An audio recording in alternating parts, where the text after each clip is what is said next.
buena hora. Vamos a iniciar. Estábamos viendo la última clase y nos habíamos quedado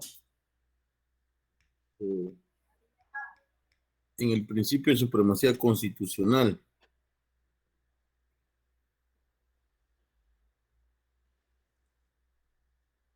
¿Me escuchan, compañeros? ¿Tienen recepción? Sí, Lick, se Ok. escucha. Bueno, entonces algunos compañeros se van a ir uniendo, pero ahí vamos a ir.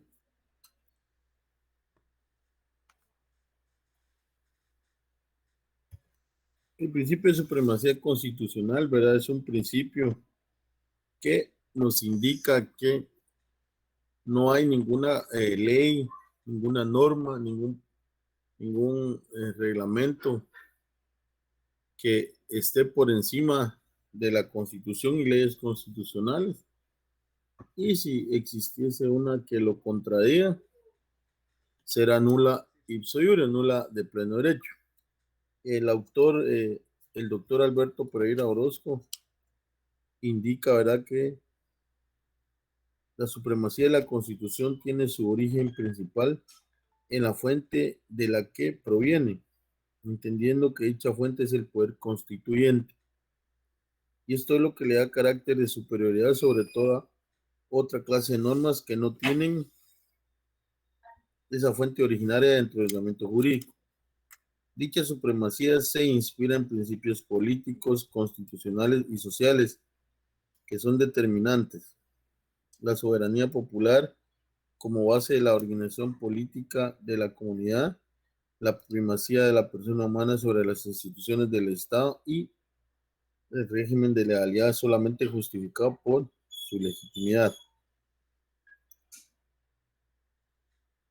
La doctrina que consagró el principio de supremacía normativa de la Constitución fue el resultado de análisis y estudios reiterados que tuvieron como resultado fundamental la instrumentación del principio de la judicial review, que reconocerá el poder de los tribunales de declarar nulas a efecto de su inaplicación las leyes que contradigan a la Constitución. Esta doctrina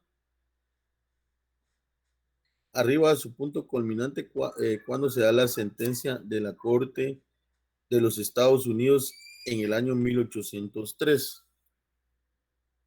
La famosa, ese es el génesis de la supremacía constitucional, ¿verdad? La famosa sentencia del caso Mason Marbury, ¿verdad? Génesis de la supremacía constitucional.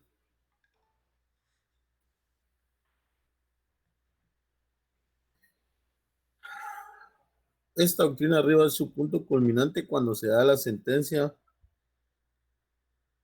de la Corte Suprema de los Estados Unidos en el año 1803, en el caso Marbury versus Madison, obra del juez John Marshall, que concreta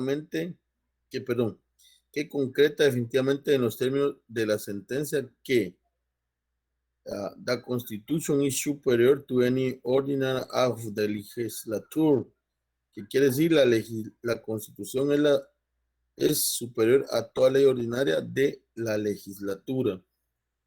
Quiere decir que la Constitución es superior, ¿verdad? Pero eso lo vemos que viene del año 1803, pero hay algo bien importante que se da modernamente, y ya lo hemos venido hablando poco a poco. El famoso bloque de constitucionalidad. Bloque de constitucionalidad que es, ahí sí que nuevo, ¿verdad? De allá del año del expediente de 1822 del año 2011, cuya fecha de sentencia es el 17 de julio del año 2012. ¿Qué les quiero decir? El principio de supremacía constitucional rige, ¿verdad? Es imperativo, pero en esa virtud de la superación de los derechos humanos, de los principios generales del derecho universalmente reconocidos, que uno de esos es la universalidad, otro es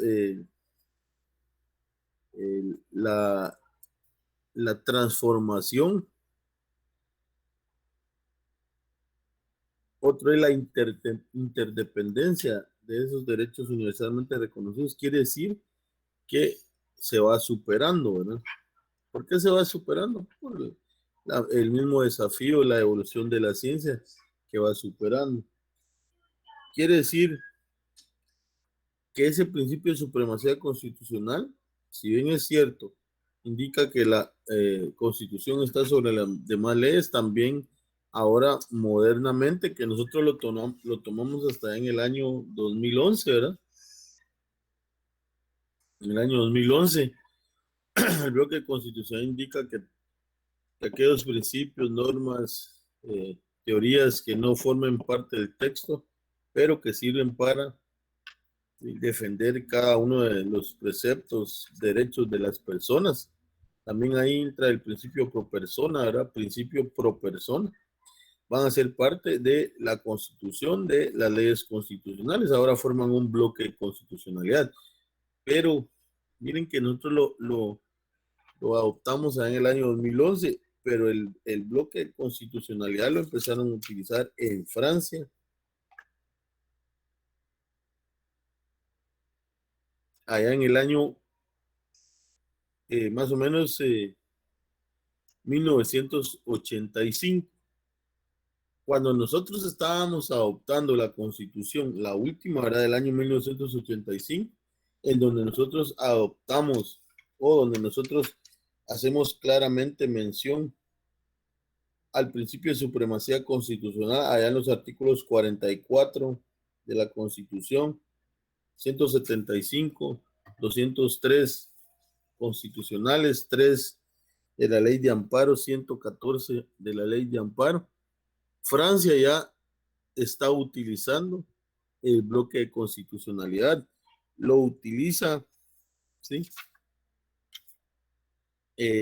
Según el Consejo Constitucional francés, el preámbulo de la quinta constitución hace un reenvío a la cuarta constitución francesa.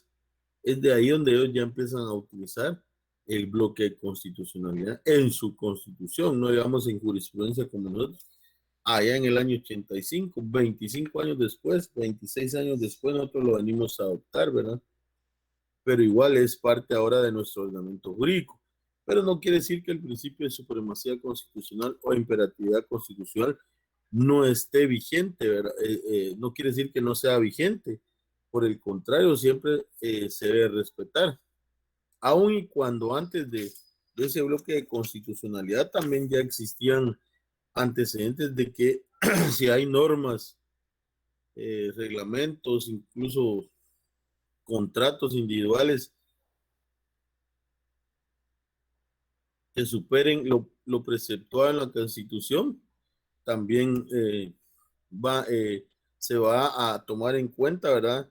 Esos contratos de forma individual, si superan lo que está establecido en la Constitución relativo a derechos individuales y sociales. Por ejemplo, si nos vamos al artículo 103 de la Constitución, en el artículo 103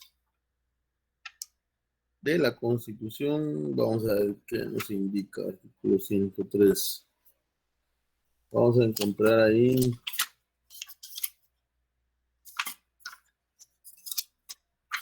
en el artículo 103, compañeros. 103, 103, solo permítame, si no es 103, así. O no, es el artículo 106. Artículo 106. Renunciabilidad de los derechos laborales. Exacto. Irrenunciabilidad de derechos laborales. Los derechos consignados en esta sección son irrenunciables para los trabajadores susceptibles de ser superados, ¿eh? Los derechos consignados en esa parte de la Constitución son irrenunciables, pero ahí también indica susceptibles de ser superados a través de la contratación individual o colectiva. Quiere decir que si alguien a través de un contrato supera lo establecido en la Constitución, que por ejemplo un derecho laboral es un salario mínimo, también va a ser parte del ordenamiento jurídico, o sea, va a superar lo que está establecido en la Constitución. O sea, hay precedentes de que el principio de supremacía constitucional tiene una o varias excepciones, ¿verdad? Y esa es una, el derecho laboral. Ahora bien, con lo del bloque constitucionalidad, debemos de observar que no es que yo lo diga que ha superado eh, la famosa pirámide de Hans Kelsen, ¿verdad? La teoría de la pirámide de Kelsen, no. Lo único que ha ido superando en base a esa interdependencia que hay relativa a los derechos humanos, ¿verdad? Ese principio de interdependencia que indica que los derechos, cada uno individualmente son titulares, cada uno individualmente son eh, se pueden pelear, se pueden defender individualmente. Cada uno, no hay rango entre ellos. Quiere decir que cada uno supera de la misma forma. No hay, como hasta hace unos 10 años se decía, derechos de primera generación, derechos de segunda generación. Ya no existe la teoría generacionista, ¿verdad? En cuanto a los derechos humanos. Ahora todos son iguales, ¿verdad? Entonces, ponga mucha atención, ¿verdad? Aquel que les mencione que derechos de primera generación, de segunda, eso ya no existe, ¿verdad? Porque ha sido superado en gran manera. Entonces, quiere decir que ahora el bloque de constitucionalidad es bien, eh, digamos, es como la punta del iceberg, ¿verdad? En nuestro ordenamiento jurídico es bien utilizado, es modernamente lo que se está utilizando, ¿verdad? De, de, la, de las leyes en Guatemala. Debemos de hacer mención a cada uno de esos, ¿verdad? No sé si tenemos alguna duda. Aunque entren como leyes ordinarias, ¿cómo es que se colocan a la par de la Constitución, Lick? Si se supone que un tratado sobre derechos humanos entra como una ley ordinaria, pero no forma parte de las leyes ordinarias, sino que es colocada a la par. Exacto, buena pregunta, Levin, gracias. Habíamos dicho, ¿verdad? Que el artículo 183, vayamos al artículo 183, 183, vamos a buscar la literal, ¿verdad? Si nos vamos al artículo 183, ahorita vamos a explicar la pregunta de, de Levin, ¿verdad? Ahorita vamos a ver. Si nos vamos al artículo 183, ya le di vuelta y no encuentro, pero por aquí vamos. Funciones del presidente de la República, Ajá, artículo 183, que dice, son inciso funciones del E, presidente de la República. inciso E. Sancionar, promulgar, ejecutar y hacer que se ejecuten las leyes, dictar los decretos para los que estuviere facultado por la Constitución, así como los acuerdos, reglamentos. No, gracias, Lely, no es ese.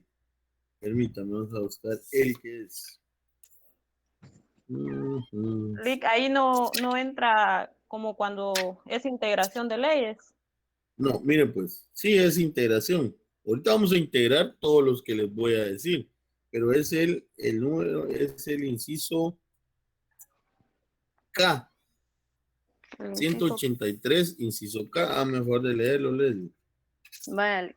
Someter a la consideración del Congreso para su aprobación y antes de su ratificación los tratados y convenios de carácter internacional y los contratos y concesiones sobre servicios públicos. Gracias. Oigan, pues, Guatemala, quitemos a este Jan Matei, ¿verdad? O quitemos a Imi. Bueno, tendríamos que quitar a la mayoría, ¿no? En su función de presidentes, que no ha sido de lo mejor, ¿va? O no ha sido bueno. Ellos cuando van a un país extranjero, por ejemplo, quieren firmar un tratado, negociar un tratado, lo hacen de la siguiente manera. Hay pasos, ¿verdad? Vamos a iniciar por ahí. Por ejemplo, Jan Matei se va a la República de Brasil y firma un tratado relativo a derecho de familia. ¿Sí? Entonces, el primer paso es la negociación, ¿verdad? Negocian, no, por ejemplo, un tratado relativo a la extradición. Negocian, si vos me entregas un, ¿qué? Un narcotraficante, yo te entrego uno. Si vos me entregas 5, yo te entrego. Esa es la negociación, ¿verdad? De ese tratado. Se da la negociación. Luego se da la firma. Los dos firman, ¿sí? Pero ese tratado para poder venir a Guatemala no es solo que él ya lo trae, va en un CD, en un USB o por correo. Bueno, ya es ley aquí en Guatemala. No. ¿Sí? Estamos leyendo que la Constitución nos indica ahí un procedimiento. Paso número 3. Primero sería la negociación, ¿verdad? La firma. Luego el paso número 3, la aprobación del tratado. ¿Quién lo aprueba? Bueno, vamos a ver qué dice el 183, inciso K. Funciones del presidente, inciso K, someter anualmente al Congreso para su aprobación. No, perdón, estoy leyendo el J, el K. Someter a la consideración del Congreso para su aprobación. Entonces, ¿quién lo aprueba? El Congreso, ¿verdad? ¿Y qué aprueba el Congreso? ¿Qué hace el Congreso? Leyes ordinarias. Por lo tanto, entran como leyes ordinarias. Ojo, ahí vamos paso a paso. Esa sería la aprobación. Pero ¿quién ratifica ese tratado? ¿Sí? Pongan ahí, ¿verdad? 183 literal K, paso número 3. Luego nos vamos al 171. Artículo 100, perdón. Sí, artículo 171. Artículo 171.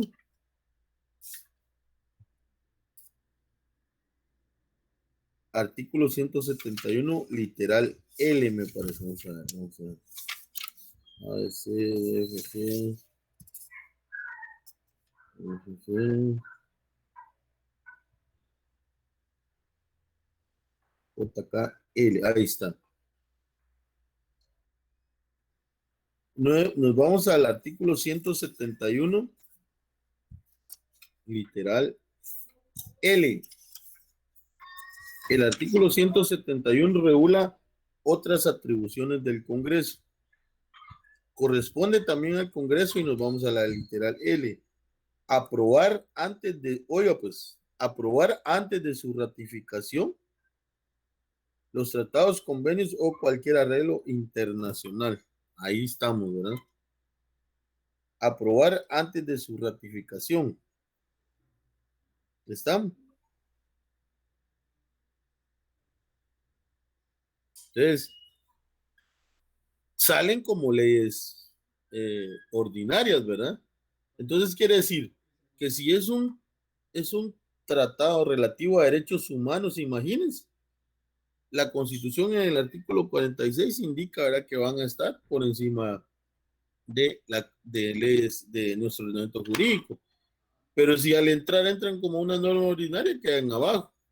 Pero el único ente que interpreta la Constitución es la Corte de Constitucionalidad. Y ellos han interpretado que se van a equiparar a leyes constitucionales, nunca con potestad reformadora, ni menos derogatoria de sus preceptos, con el único hecho de estar a la par, ¿sí? con la idea de la interdependencia de esos derechos humanos, que valgan por sí solos y se puedan defender a sí mismos por sí solos y ninguno en un sentido de ponderación entre ellos, ¿verdad? No se puede hacer una jerarquía. Ahora bien, ¿dónde está la firma de ese tratado, el fundamento? Nos vamos al 183, literal O. Literal O. Funciones del presidente, literal O. En su parte conducente establece celebrar, ahí está, miren, la celebración ya la firma, ¿verdad? Ratificar y denunciar tratados y convenios de conformidad con la Constitución. ¿Está? Quiere decir que tenemos el 183 literal O, 183 literal K, 171 literal L.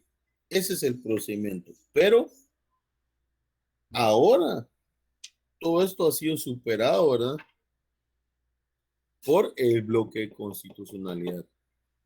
Ahora ya no es de que se van a comparar a leyes constitucionales y no solo los tratados y convenios ratificados y aceptados por Guatemala relativos a derechos humanos. Ahora ya existen aquellos principios, aquellas teorías y aquellas normas que aunque no sean parte expresa o aunque no sean leyes constitucionales, pero que sean para defender en base a ese principio pro persona la mayor cantidad posible de derechos sabidos y por haber de, en este caso, sus clientes o de las personas o de la humanidad, se consideran parte del bloque de constitucionalidad.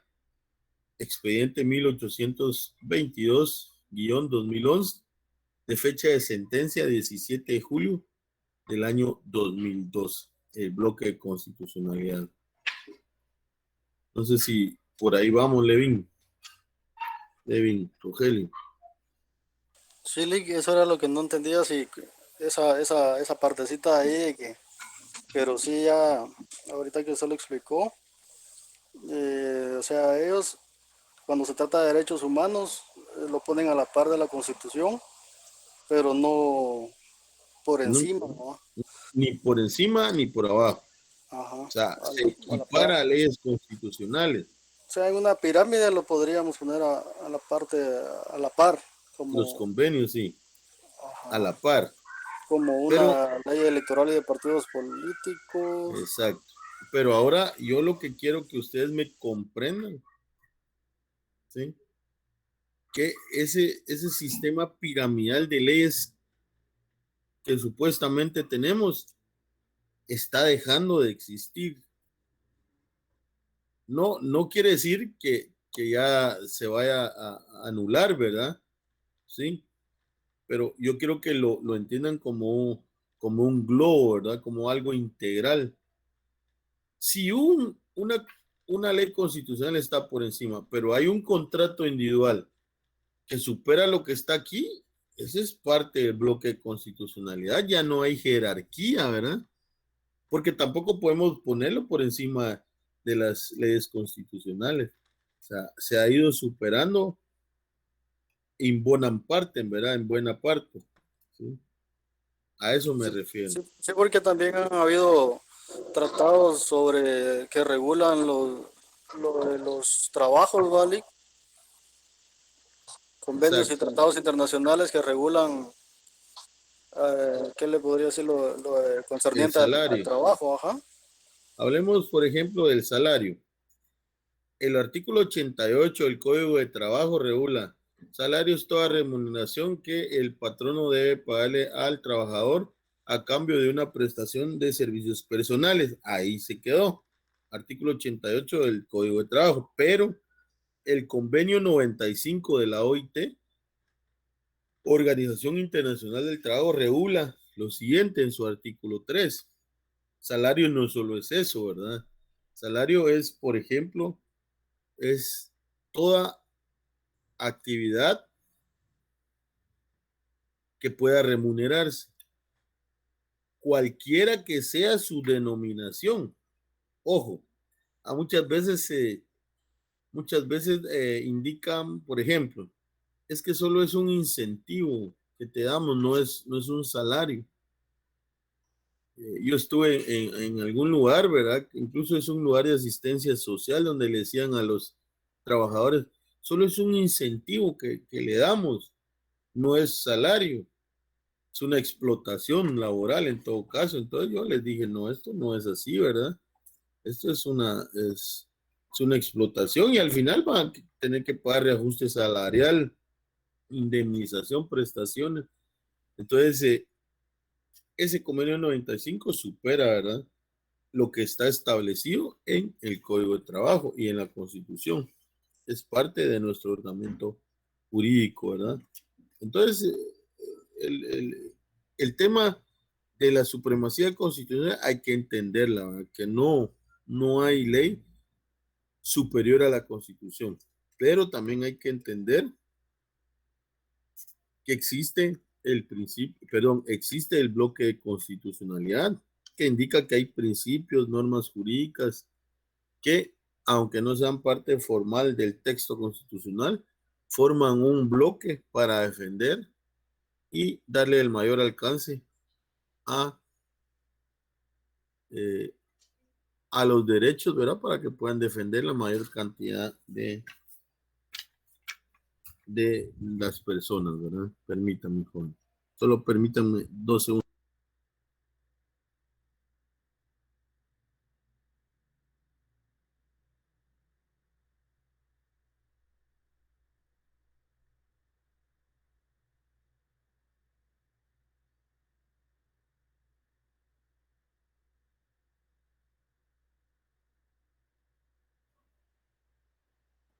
Bien, compañeros.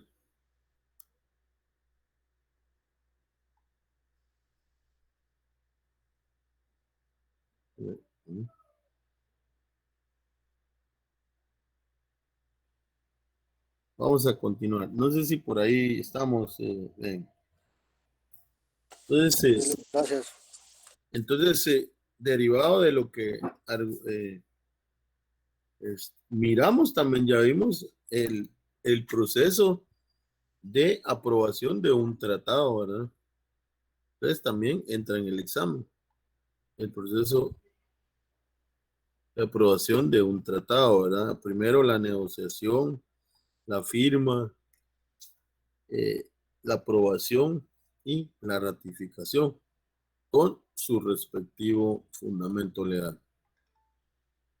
¿Alguna duda dónde vamos? A ver, compañeros, enciendan sus cámaras porque miro que solo un par de compañeros están...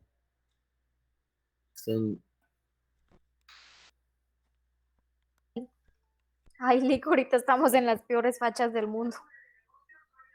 No, es que eso no crean que eso es lo que... Solo quería ver si estaban poniendo Sí, estamos, atención. Lico.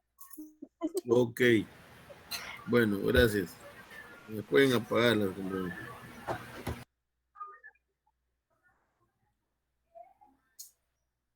Fíjense que los compañeros de primer año con sus cámaras encendidas, no todos, ¿verdad? Pero la mayoría sí con cámara encendida. Como es de primer año, ponen atención y no se van de plano. Ahí están siempre fijos, ¿verdad? Estamos bien ahí. El principio de supremacía constitucional, vimos los fundamentos también. Bueno.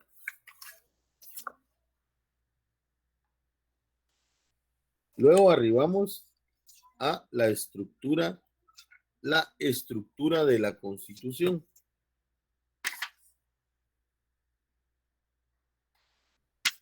Y la estructura de la Constitución la tenemos en el índice, ¿verdad? Ustedes, para no estar dándole tanta vuelta. Y miramos que la estructura de la Constitución se divide en 3 partes. 3 partes. Parte número 1 es la parte dogmática, así como lo ven, se los voy a...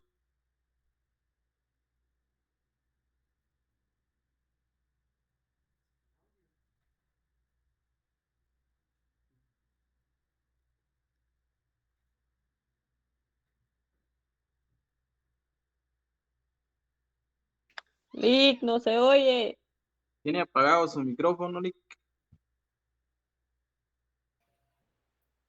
Perdón, jóvenes, tenía apagado el micrófono hace rato. Bueno, voy a repetir. Luego llegamos a la estructura de la Constitución, porque ahorita estamos viendo teoría de la Constitución, ¿verdad? Ese es el capítulo. Y veníamos arrastrándolo con el tema de la supremacía. Ahora llegamos a la estructura de la Constitución. La estructura de la Constitución la tenemos ubicada en el índice de la Constitución. Y esta se divide en tres partes. Parte dogmática, que ahí se los escribí. Parte orgánica y parte procesal o práctica.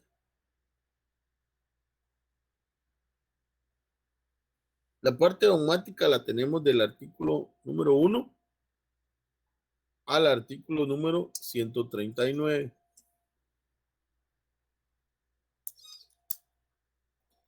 La parte orgánica la tenemos del artículo número 140 al artículo 262.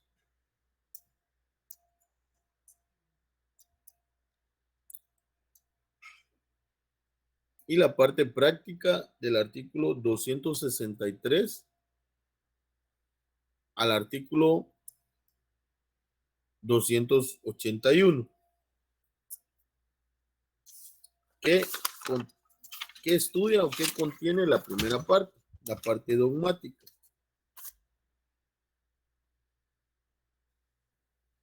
Es la parte que establece principios,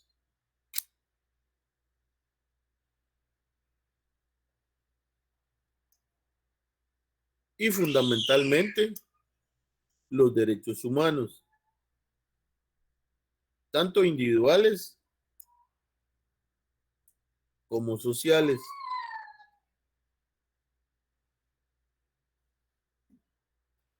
Que se le reconocen al pueblo como sector gobernado frente al poder público como sector gobernante. Para que este último, o sea, el sector público, respete lo que está establecido en la Constitución.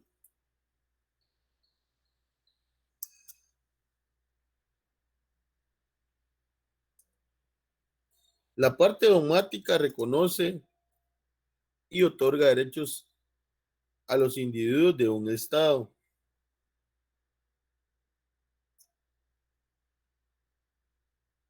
Existe en la parte dogmática un catálogo de derechos. Son derechos que los individuos le han arrebatado al Estado, logrando con ello limitar en lo posible las facultades del mismo. Además, en esta parte se establece la orientación filosófica y teleológica en la cual encuentra su razón de ser el Estado. La parte dogmática, ¿verdad? Bueno, luego viajamos a la parte orgánica.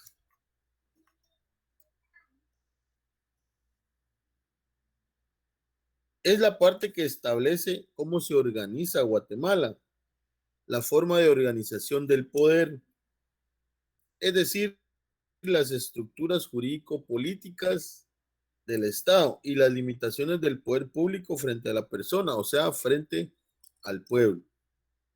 La estructura del Estado, pues la estructura administrativa del Estado. ¿Estamos? Por ejemplo, ahí establece el Estado y su forma de gobierno, nacionalidad y ciudadanía, relaciones internacionales, poder público, los tres poderes, ¿verdad usted? Estructura de organización del Estado, régimen político, régimen administrativo, régimen de control y fiscalización, el Ministerio Público, el régimen municipal, la Contraloría General de Cuentas,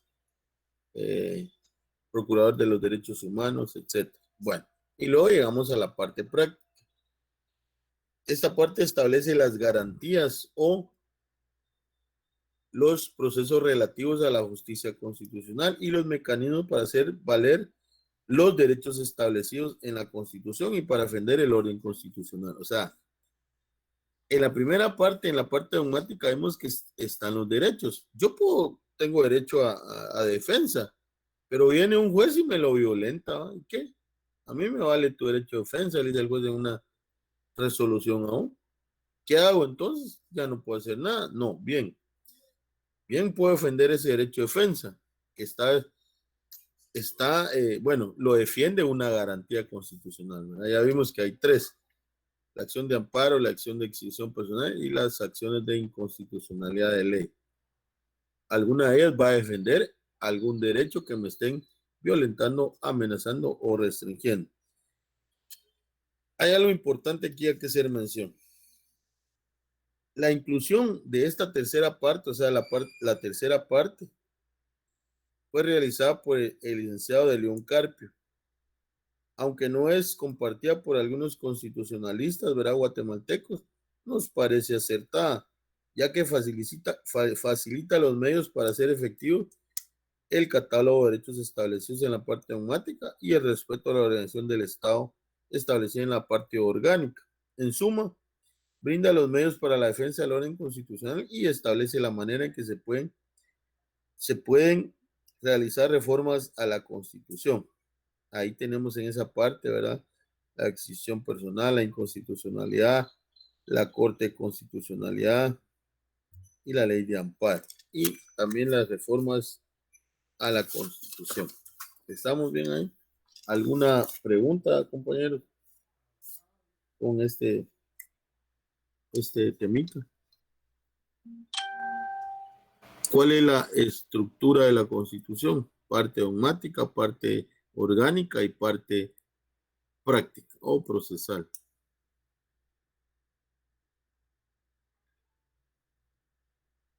No creo que hayan dudas, ¿verdad?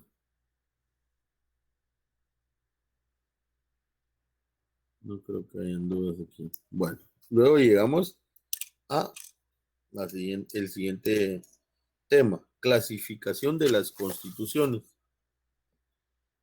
Así como está en el programa, sí está en el libro, ¿verdad? Clasificación de las constituciones. Y miramos algunas constituciones, ¿verdad?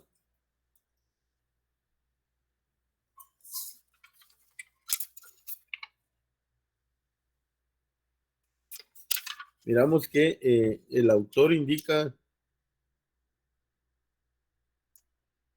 que existe una constitución racional normativa, una histórico tradicional, existe las constituciones escritas y constituciones no escritas, las constituciones flexibles, constituciones rígidas y constituciones mixtas, las constituciones desarrolladas y sumarias, constituciones otorgadas, pactadas y democráticas. ¿Estamos?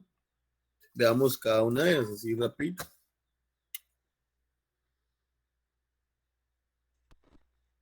¿Cuál es una constitución racional normativa?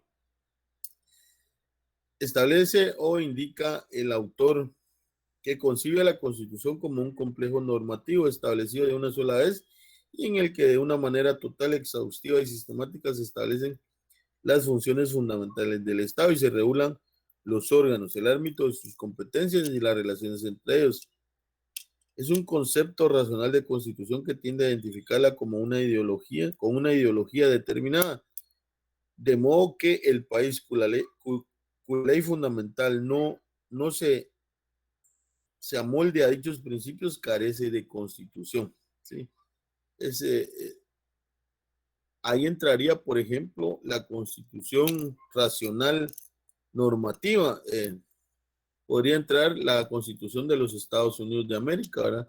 Una constitución no desarrollada, una constitución, muchos dicen no escrita, pero sí es escrita porque tiene 7, 8 artículos, si lo podemos llamar, ¿verdad?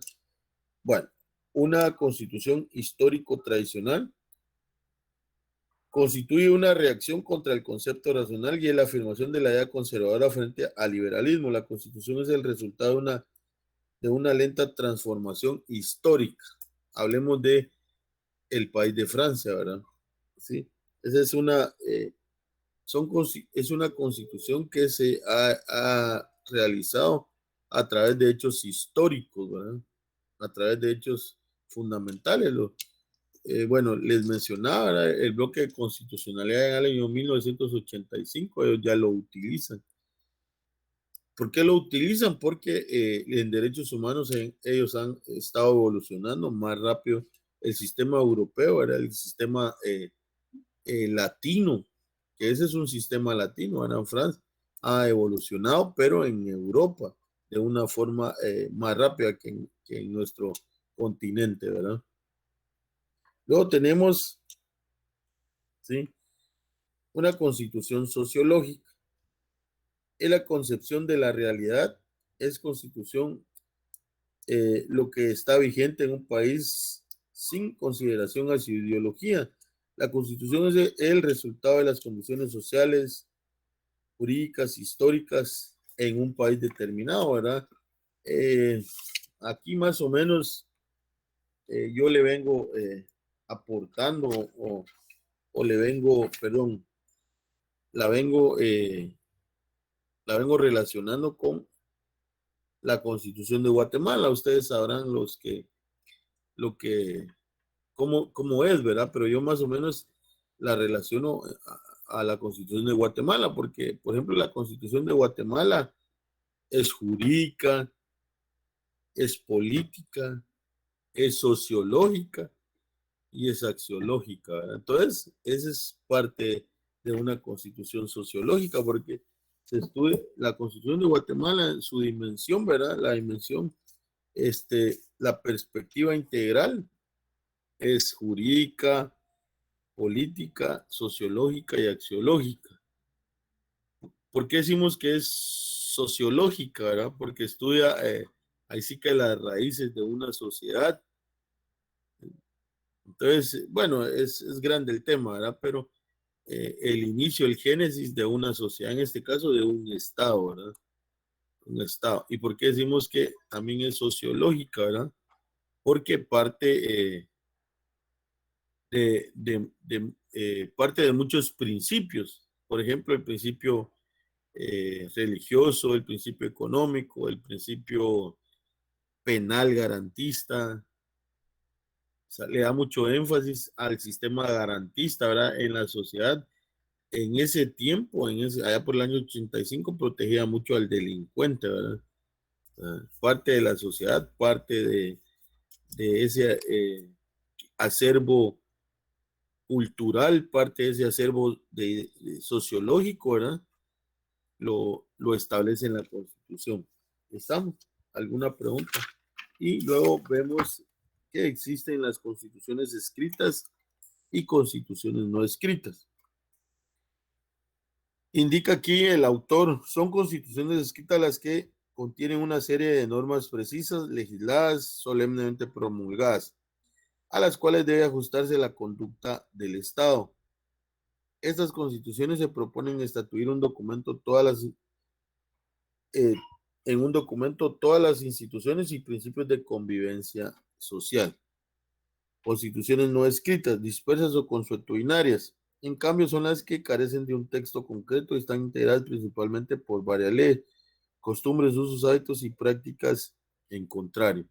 Por ejemplo, una constitución escrita, la de Guatemala, una constitución no escrita, la de Estados Unidos de América. Bueno, y luego vamos a las constituciones flexibles, constituciones rígidas y constituciones mixtas. Quiere decir que las constituciones flexibles son las que se pueden reformar de forma sencilla. Ahora las constituciones rígidas son las que no se pueden reformar desde ningún punto de vista. Y las constituciones mixtas, como el caso de Guatemala, se pueden reformar en cierta parte y hay una parte que es una parte rígida, la parte pétrea, ¿verdad? Que tenemos allá en el artículo 281. El artículo 281 de la Constitución lo vamos a leer para recordarlo, ¿verdad? Ustedes, para no perder la costumbre. En el artículo 281 indica lo siguiente de la Constitución de Guatemala, ¿verdad? Artículo 281. Esa es la parte pétrea, ¿verdad? El artículo 281 indica, ¿verdad? Artículos no reformables. En ningún caso podrán reformarse los artículos 140, 141, 165, inciso G, 186 y 187. O sea, son 5 artículos, 4 en total y uno en su inciso G. Ni en forma alguna toda cuestión que se refiera a la forma republicana de gobierno. Eso quiere decir que no se puede reformar el sistema de la triada de poderes. Al principio no hay reelección para el ejercicio de la presidencia de la República, ni restarse la efectividad o vigencia de los artículos que estatuyen la alternabilidad en el ejercicio de la presidencia de la República, así como tampoco dejárseles en suspenso o de cualquier otra manera variar o modificar su contenido. ¿Estamos? Artículo 181. Aquí la pregunta no iría tanto qué artículos no se pueden reformar, ¿verdad? Porque ustedes me los dirían de memoria.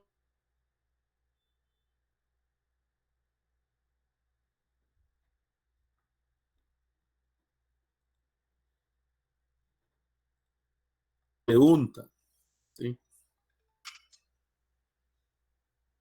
A ver quién me quiere responder. A ver, No escuché, Lick. pregunta.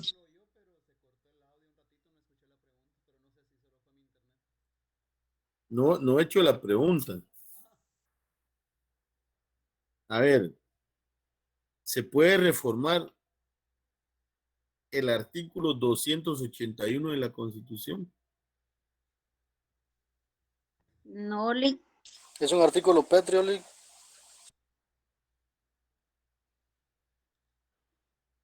Tal vez alguien me responde, compañero. ¿Se puede reformar el artículo 281? Ese sí, Lick, pienso porque ahí dice que en ningún caso podrán reformarse los artículos los que está mencionando. Compañeros, tal vez el que va a responder que levante la mano, ¿verdad? Porque si no, todos hablan al mismo tiempo. Yo le voy a dar la palabra porque todos opinan. Bueno, a ver, Leslie. Yo pienso que sí se puede reformar, Lick, porque ese artículo solo está diciendo que en ningún caso podrán reformarse los artículos 140, 141 y 165, inciso G, el 186 y 187, y los que usted dijo, el 146 y el No, 147. yo estoy equivocado. Los que usted dijo es el ¿qué? Esos creo que 186 no. y 187, ajá. Ajá, y usted dijo 146 y No, 147, ese esa era mi no duda. son. Va, No, entonces solo son los 140, 141, el 165, inciso G, y el 186 y el 187. Ok. Estoy correcto. A ver, ¿quién no está de acuerdo con lo que acaba de decir Leli? ¿Se puede reformar ese artículo, sí o no? No, Lick, no se puede No se puede reformar. reformar, Lick. Disculpen, es que por eso yo les digo que levanten la mano porque Eh, las dos hablan al mismo tiempo. Pero aquí no me aparece. A ver, Alejandra, no me aparece que levantó la mano. Alejandra Paz. Está bien, Lick. Ajá. Adelante. No, usted estaba diciendo de que si no se podía reformar el artículo, ¿cuánto dijo? El 281. Supongo que sí se puede reformar porque, bueno, sí es el artículo que menciona que artículos no se pueden reformar, pero igual no menciona que este artículo no sea reformable. Entonces yo supongo que sí se puede reformar. A ver, ¿quién más me puede ayudar ahí? Gracias, Alejandro. ¿Quién está de acuerdo? ¿Quién no está de acuerdo?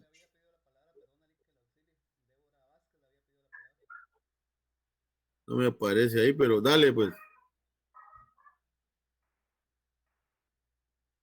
Sí, Lick, el artículo 281 me parece que no se puede reformar, pues es el mismo que prohíbe que se puedan reformar los artículos 140, 141, 165, inciso G, 186 y 187. Entonces, si se reformaría eso, pues podría decirse que se seguiría contra la norma, pues, porque es el mismo que prohíbe. Gracias, Débora. Bueno, no hay alguien más. Sí, compañeros, o sea, a ver, Juan Carlos.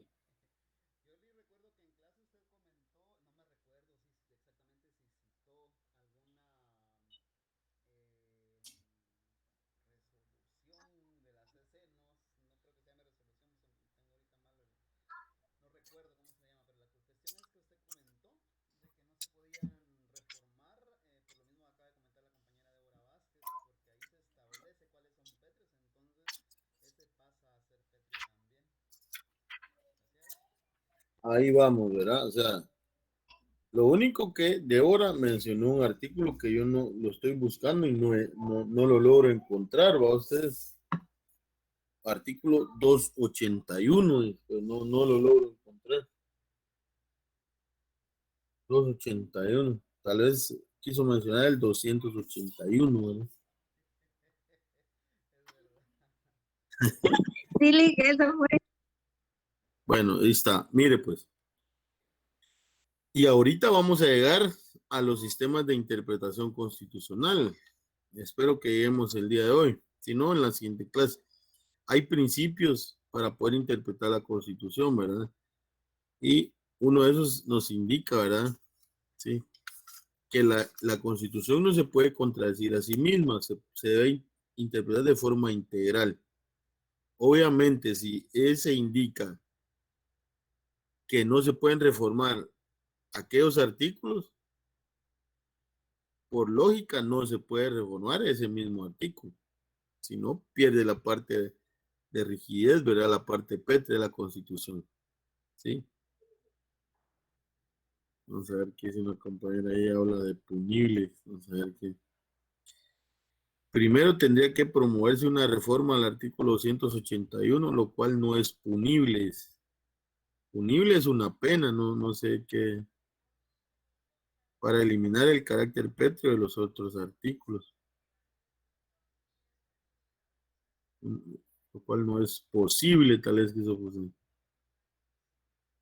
Bueno, sí, miren pues, cuando hablamos de una reforma, ¿sí? A los artículos pétreos, ahí estamos como cayendo en controversia. Yo les digo, la parte pétrea de la Constitución, la parte rígida, no se puede reformar desde ningún punto de vista. Eso lo dije desde iniciando. Viene la compañera y se tendría que promover una reforma al artículo. No se puede reformar. Esa parte es pétrea, ¿verdad? No se pueden reformar. ¿Sí? ¿Cuál no se puede reformar? El sistema republicano de gobierno, ¿sí?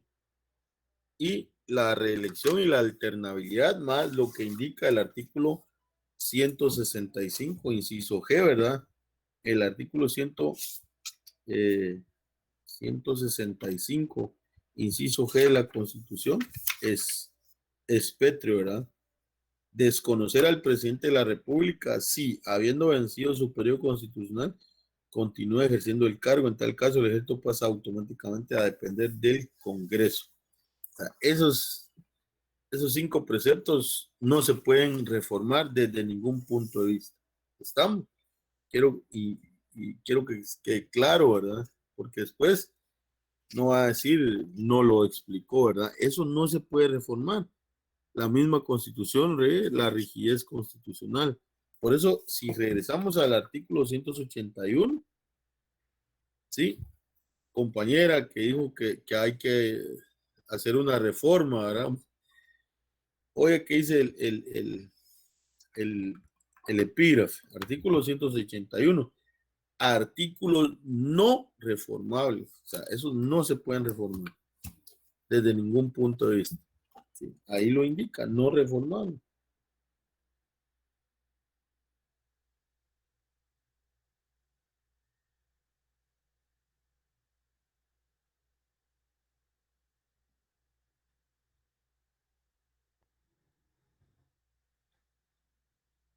Sí, así estaban. Eso es lo que es que no le escuché bien, tiene mucho. Si esos artículos se hicieron así desde 1985, así fueron, pues. Esa es la pregunta, Levin. Pero solo una Asamblea Nacional Constituyente, si se hiciera una nueva constitución, los podría derogar, ¿o cómo sería ahí? No, no, no.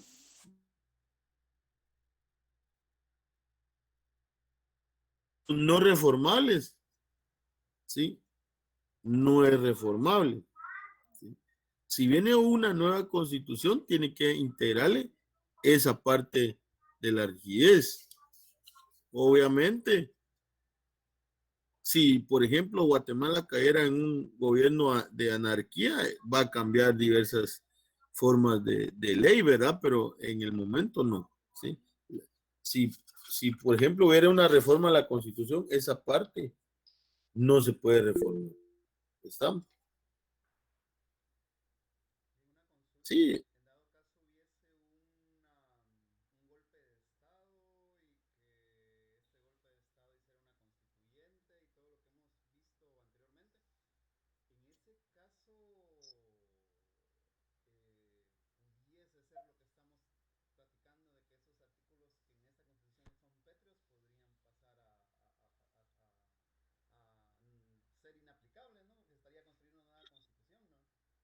pero ese estamos hablando de otro tema, ¿verdad? Ustedes tienen razón, ¿sí? Hay una compañera que mencionó antes, pero yo les estoy diciendo lo que pasa ahorita. Obviamente, si cae en un gobierno, ¿sí? De anarquía, las leyes se van a irrumpir, ¿verdad? Se van a quebrantar, como aquel caso del año 1993, del 25 de mayo, me parece, en el caso de Serrano Elías, ¿verdad? Y esa sentencia es bueno que la lean, porque ahí van a aclarar más dudas. Él irrumpió y se apropió, se quiso apropiar los tres poderes, el poder del pueblo, era la soberanía en solo él.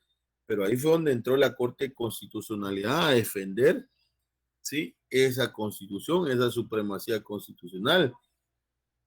Obviamente, las fuerzas policiales y armadas defendieron en este caso la institucionalidad, ¿verdad? No fue un golpe de Estado total, porque si hubiera sido total, se hubieran ido del lado de él las fuerzas armadas y las policiales, ¿verdad? Pero eso fue eso, ¿verdad? Él quebrantó el sistema republicano de la Constitución, ¿sí? O sea, yo no les digo, ustedes primero me hablan si se puede reformar, después ya me dice una compañera, miren, o sea, tengan cuidado porque dice, anteriormente había un gobierno de facto, ahí la Constitución perdía su validez. Sí.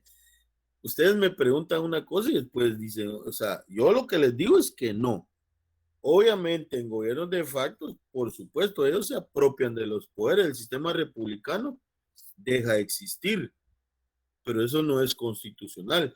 Por eso se creó la Corte de Constitucionalidad para defender esa supremacía constitucional, ¿verdad?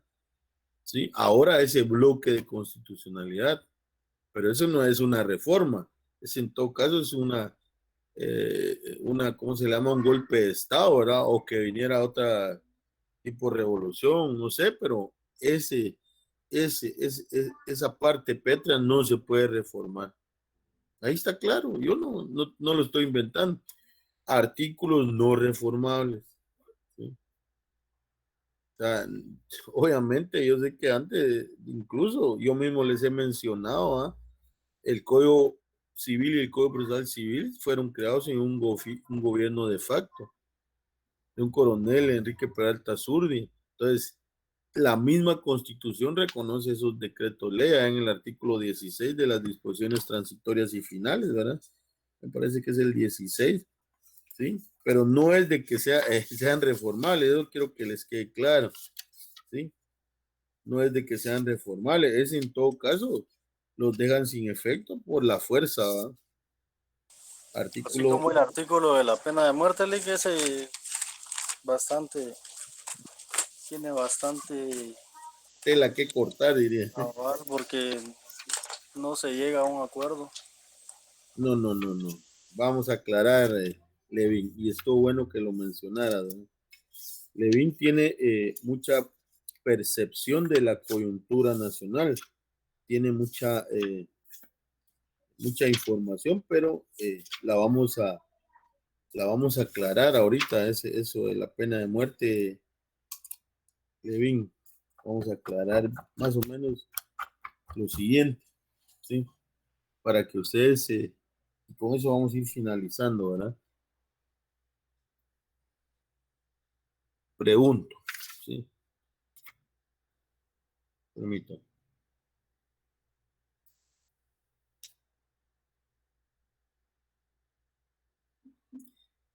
Guatemala es parte de un sistema interamericano de derechos humanos. Guatemala es parte de la Corte Interamericana de Derechos Humanos. Guatemala es parte de la Comisión Interamericana de Derechos Humanos. La Corte Interamericana de Derechos Humanos está allá en San José, Costa Rica. La Comisión Interamericana de Derechos Humanos, su sede es allá en Washington, D.C., District of Columbia, ¿verdad? No es Washington solo así. Es la capital de los Estados Unidos, donde está la mayoría de embajadas, donde está la Organización de Naciones Unidas. No, pero está en Nueva York, algo así, pero la comisión está en Washington. ¿Están? Bueno, oigan, pues. La Corte Interamericana de Derechos Humanos es la que lleva procesos cuando el Estado de Guatemala ha violentado, amenazado, restringido derechos, en este caso en Guatemala. El sistema de justicia no ha sido el mejor, ¿verdad? La Comisión Interamericana es la que investiga si procede o no realizar ese proceso. O sea, la Corte Interamericana, más o menos, quiero que claro, ¿verdad? No me confundan después, jóvenes, porque van a decir, Dani así lo da, ¿verdad? Y no, lo que la Corte Interamericana es para el organismo judicial en Guatemala, la Comisión Interamericana es como el MP de Guatemala. Una lleva el proceso y la otra investiga. Bueno, ahí vamos, claro. Guatemala es parte de la convencionalidad, ¿sí? De un sistema convencional. Cuando hablo de convencionalidad, hablo de los convenios, ¿verdad? Lo que acabamos de decir, convenios y tratados aceptados y ratificados por Guatemala. El artículo 44, el artículo 46, el artículo 149 de la Constitución son el fundamento legal al control de convencionalidad. ¿Y qué es el control de convencionalidad? Es la observancia obligatoria que las autoridades jurisdiccionales deben darle, ¿sí?, a la administración de justicia. ¿A qué me refiero? Por ejemplo, la pregunta que hacía Levin. Por ejemplo, un juez de trabajo, para poder interpretar qué es salario, él no se debe de ir al Código de Trabajo, al artículo 88. Se supone que el juez conoce el derecho, el abogado conoce el derecho. Él se debe de ir a ver si existe un convenio, un tratado ratificado por Guatemala relativo a derecho del trabajo, derecho humano, y si existe, en efecto, está el convenio 95 de la OIT.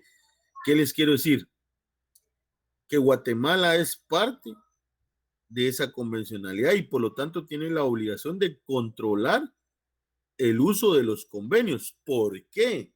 Porque cuando no fiscaliza, no hace uso, observancia de esos convenios, Guatemala viene y violenta derechos humanos. Y luego viene la gente y se va a quejar, ¿verdad?, a la Comisión Interamericana de Derechos Humanos y el caso termina en la Corte Interamericana de Derechos Humanos. Y ahí es donde viene y penalizan a Guatemala, ¿sí? Y ahí viene la indemnización, ¿verdad? millones de dólares contra el Estado de Guatemala. ¿Y quién paga el pato? ¿Ah? ¿Sí? ¿Quién paga el pato? Nosotros con nuestros impuestos. ¿Estamos? Ahora bien, Guatemala en el año 85 establece en su constitución, ¿verdad?, la pena de muerte. En el artículo 18, me parece. Vamos a ir al artículo 18. Pena de muerte. Establece ahí, ¿verdad? Varios, bueno, ustedes van a leer la pena de muerte. Ahí. Pero también estaba establecida allá más o menos, no tengo aquí a la mano el código penal, pero más o menos así viene. Allá por el artículo 52 del decreto 17-73, que es el código penal, establece las penas por ahí por el 52, ¿va? No me van a creer que es exacto, pero si alguien lo tiene, las penas principales y penas accesorias, ¿sí? En las penas principales se establece la pena de muerte. Vamos a ver qué dice un compañero ahí, se vino. Vamos a ver. Voy a ver qué dice un comentario aquí. Oscar Mateo. Disculpe, el fundamento de la convencionalidad 44, 46 y 149. Y Dania Reynoso. Yo leí una página que decía que aunque presenten una propuesta que no violente el 281 de la Constitución, deberá generar una investigación. Es responsable a los que lo proponen y a quien se atreva a aprobarlo, porque no se puede reformar lo no reformado. Sí, es lo mismo, ¿verdad? Bueno. Artículo. Entonces sería, entonces sería el 41, creo, las penas, y 43. Yo estaba entre el 51 y el 53, ¿verdad? Es el 41. Bueno. Ahí lo leen. La idea es lo siguiente, es que no tengo a la mano mi código. ¿Sí? Establece la pena de muerte. Además del Código Penal, que establece la pena de muerte en varios delitos, ¿verdad? ¿Sí? Por ejemplo, el artículo 201 bis. Si ustedes viajan al artículo 201 bis, van a encontrar, me parece, si no mal recuerdo, el delito de tortura. A ver quién me ayuda ahí. El delito de tortura.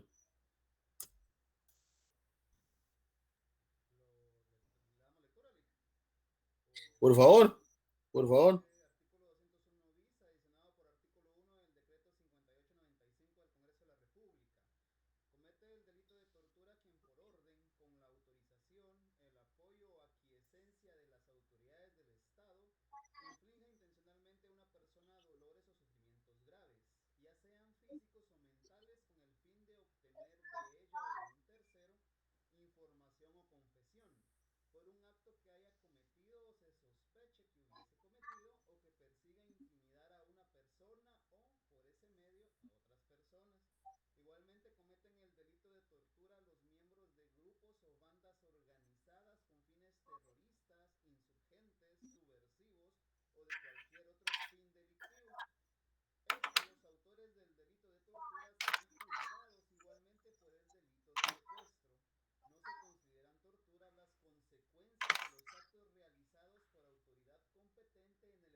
Bueno, póngame atención, pues. Aquí se presenta la primera inconstitucionalidad porque si derivado del delito de tortura hay muerte, se va a decretar la pena de muerte. Pero póngame atención. ¿Cuándo se decide declarar inconstitucional la pena de muerte? Ahí partimos. Ese es el precedente. Pero ¿por qué? ¿Por qué? ¿Sí? Guatemala es parte, ¿sí?, de ese sistema interamericano de justicia y derechos humanos. La Declaración Universal de los Derechos Humanos, la Convención Americana de Derechos Humanos prohíben la pena de muerte. Le dan prioridad a la vida. Por lo tanto, no se puede sancionar con una pena de muerte. ¿Sí? El artículo 15 del Pacto Internacional de Derechos Civiles y Políticos prohíbe la pena de muerte. La Convención Americana en su artículo 9 prohíbe la pena de muerte. La Declaración Universal también prohíbe la pena de muerte. No estoy seguro qué artículo es. Ahí sí no, pero se los voy a dar en la próxima clase porque no tengo mis leyes, las dejé en otro lado. Pero eso sí me recuerdo, el 15 y el 9. 15, Pacto Internacional de Derechos Civiles y Políticos. 9, la Convención Americana y la Declaración Universal también. Entonces, incluso esas leyes fueron aprobadas antes que la Constitución. Por lo tanto, Guatemala estaba haciendo, ¿sí? ¿Qué estaba haciendo Guatemala? Estaba incumpliendo esa convencionalidad de la cual Guatemala es parte. ¿Sí? Por ejemplo, esas vienen desde el año 69 y Guatemala en el 85 incluyó la pena de muerte en la Constitución. O sea que estaba incumpliendo esa convencionalidad. Entonces, los casos que llegaban a la Corte Interamericana sancionaban a Guatemala. Empezando porque no se debe aplicar la pena de muerte. Desde ahí, haya sido procedimiento bueno o malo, desde ahí ya estaba mal Guatemala. ¿Y para qué? De todas maneras, ya habían matado a los clientes, ¿no? En el caso Fermín Méndez versus Guatemala. A eso me refiero, ¿verdad? A eso vamos. Guatemala dijo, bueno, hasta aquí. Y se presentan inconstitucionalidades, ¿verdad? En este caso, el precedente es, ¿sí?, el expediente 1097 del año 2015. 1097 del año 2015.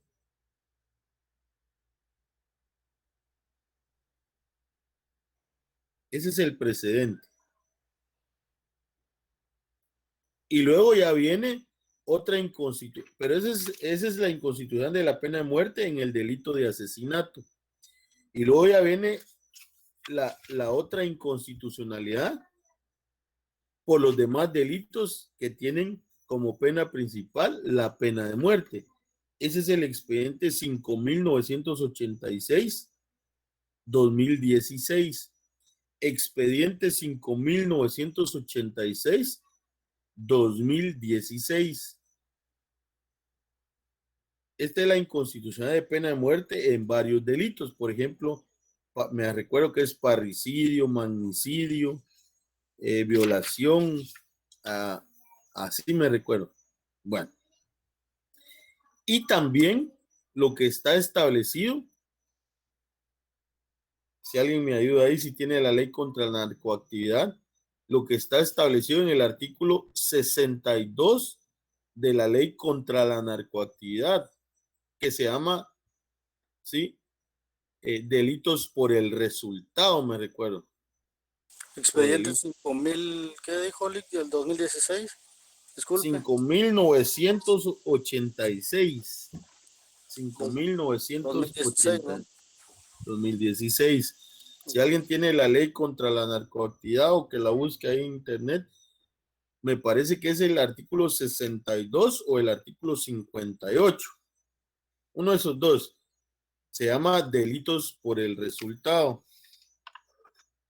Adelante, Catherine. Buenas tardes, licenciado. Tardes. En el artículo 62, disposición judicial de bienes. Entonces el 52. Busque el 52, por favor. Delitos calificados por el resultado. Ahí está, ese es. Leámoslo, por favor. Si como consecuencia de los delitos tipificados en esta ley resultaré la muerte de una o más personas, se aplicará la pena de muerte o 30 años de prisión según las circunstancias del hecho. Si el resultado fuere de lesiones graves o muy graves o pérdida o disminución de facultades mentales, la pena será de 12 a 20 años de prisión. Ahí está. Ese sería uno. Miren, pues. En síntesis, Guatemala es parte de esa convencionalidad, ¿sí? Por ejemplo, el Pacto Internacional de Derechos Civiles y Políticos, Guatemala, este sí lo acaba de ratificar, ¿verdad? El 5 de mayo de 1992, pero miren, la Convención Americana de Derechos Humanos, Guatemala suscribió esa convención, ¿sí? El 22 de noviembre de 1969 y en el 85 incluye la pena de muerte, o sea que eran 16 años los antes que había suscrito la convención y aún así incluyó la pena de muerte, ¿no? O sea, no la incluyó, sino porque dice la pena de muerte, no se podrá imponer, pero quiere decir que en el Código Penal en el 73 sí ya la contenía, 4 años después de la suscripción, y ratificó la convención el 27 de abril de 1978, hace más de 40 años. Y nosotros allá en el año 2000 todavía aplicamos la pena de muerte a aquellos que fusilaron, como en el 96, 98, algo así me recuerdo. O sea, estábamos incumpliendo esa convencionalidad. ¿Qué pasa? Viene la gente y se va a la Corte Interamericana y someten a Guatemala, sancionan a Guatemala, lo condenan y a pagar, pues, porque la gente ya está muerta, pero siempre se indemniza, ¿verdad?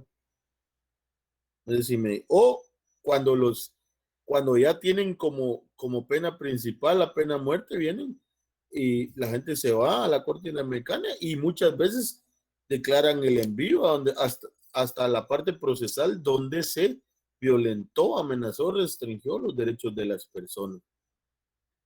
Más o menos así está la pena de muerte, ¿verdad? No sé si he llenado sus expectativas, pero no tengo las leyes, ¿verdad? Porque hubiera tenido las leyes a la mano, se las hubiera explicado de una mejor forma. Pero eso es, hay dos inconstitucionalidades. El expediente 1097-2015, que es en cuanto a la pena de muerte en el delito de asesinato, y el expediente 5.986-2016, que refiere a la inconstitucionalidad de la pena de muerte en varios delitos, que se une a también lo que está regulado en el artículo 52 de la Ley contra la Narcoactividad, delitos por el resultado. Entonces, desde ahí ya se declara inconstitucional. En la actualidad no se puede aplicar la pena de muerte, ¿sí? En la actualidad, y no creo que se vuelva a aplicar, porque ya somos parte de esa. De hecho, antes de la pena de muerte en nuestras leyes éramos parte de esa convencionalidad, pero lo quebrantamos, ¿verdad? Ahora bien, ¿cómo sí se podría aplicar la pena de muerte, verdad? Como está diciendo Jean Matei, vamos a salirnos del sistema interamericano de justicia. Quiere decir que si nos salimos, Guatemala no va a ser reconocido internacionalmente, etcétera, etcétera, lo que conlleva a un Estado no reconocido a nivel mundial, ¿verdad? Muchos problemas se vendrían, pero ese es otro tema, ¿verdad? No sé si tienen alguna pregunta, alguna duda.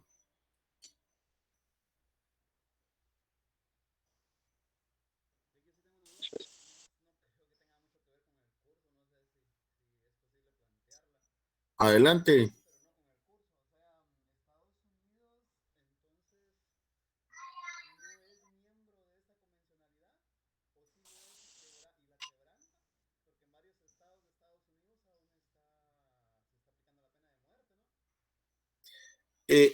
Perdón, Estados Unidos, él acepta y ratifica lo que le conviene, ¿verdad? En este caso, algunos estados de la Unión Americana, como es un sistema de federación, ¿verdad? No aceptan, ¿verdad? No han ratificado. ¿Está? Por eso se llama Estados Unidos, ¿verdad? Son varios estados que se unen. Entonces, ellos en algunos estados su sistema federal es distinto al de su sistema de justicia, es distinto, ¿verdad? Es un sistema federal. Ahí hay justicia federal, justicia estatal y justicia comunitaria, ¿verdad? De condados. Entonces es distinto, ¿verdad? Es un sistema common law. Eso es lo que vamos a ver en los próximos días, ¿verdad? Su tradición jurídica es inglesa, ellos es otro sistema, ¿verdad? No es como el nuestro, el latino, ¿verdad? Entonces ahí es distinto, ¿verdad? Entonces, por eso es que dicen, ¿verdad? El mayor quebrantador de derechos humanos es Estados Unidos. Ahí sí que ellos sabrán, ¿verdad? Ellos sabrán. Yo ahí sí que... Yo estudio mi sistema latino y ahorita no está vigente la pena de muerte. Está declarada inconstitucional. Yo no quiero entrar en polémica, pero si nos vamos al artículo 43 de la ley de amparo, existe la innovación, ¿verdad? ¿Sí? ¿Y qué es la innovación? La propia Corte de Constitucionalidad podrá innovar su jurisprudencia, pero eso ya sería caer en un problema internacional, ¿verdad? Porque somos parte del sistema convencional, ¿verdad? Entonces, nadie se va a querer meter, bueno, dependiendo, ahí sí que... Pero ahí estamos, ¿verdad, jóvenes? Si no hubiera alguna otra pregunta. En derecho penal tienen que ver los delitos, ¿verdad? Que están declarados, su pena está declarada inconstitucional. Si no hubiera alguna pregunta, nos vemos la siguiente clase. Les deseo feliz noche. Saludos a todos, feliz noche. Feliz noche, Bueno, saludos. Buenas noches. feliz noche. Buenas noches, Lick. Feliz noche, Lick. Bendiciones. Adiós, gordos.